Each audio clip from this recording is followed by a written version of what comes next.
Time now for my weekly Rothstein rankings. And today's topics: 5 teams who got their season back in the last week. These are in no particular order. I want to start with Wisconsin. Wisconsin was a team, obviously, that went to Michigan last Saturday on CBS, had the win of the year by beating the Wolverines in Ann Arbor. Wisconsin now all of a sudden has stacked several victories in a row, UCLA, Michigan, and then got a buzzer beater on the road at Minnesota the other night, thanks to John Blackwell. Wisconsin now, to me, firmly in the field as of today in the NCAA tournament. Texas, I mentioned, obviously, in our last block. Texas was in a situation where it was blown out last week at Tennessee, struggling at 9-6, but Sean Miller over the last 5 days has added 2 quad one victories for Texas, for the Longhorns. Texas still is going to have a difficult run in the SEC, starting with Saturday's game against Texas A&M. The third team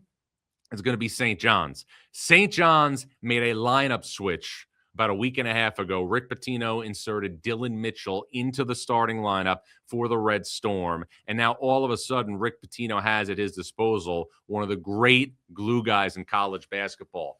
During St. John's current 3-game winning streak, Dylan Mitchell is averaging 7 points, 8 rebounds, 4 assists in 27 minutes. The Red Storm now all of a sudden look like they have something that they didn't have early in the season. That's chemistry. The fourth team, Missouri. Dennis Gates said in December that Missouri needed health after losing to Illinois by 40 a couple of days before Christmas. It needed good health. What are we seeing out of Missouri right now?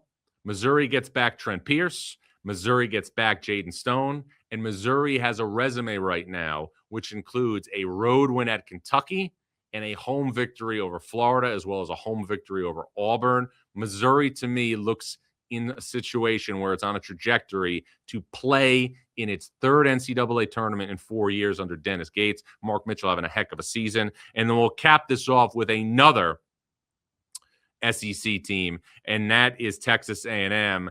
Texas A&M is in its first season under Bucky McMillan, who did a great job at Samford, but lost one of its big-time players, Mackenzie McBaka, who transferred from Indiana, to a season-ending injury. It has not inhibited the Aggies, who went on the road, beat Auburn last week, got some air in its tires, almost beat Tennessee earlier in the week, lost in double overtime in Knoxville. But Texas A&M, to me, looks like a bubble team in year one under Bucky McMillan. But those are 5 teams that got their seasons back.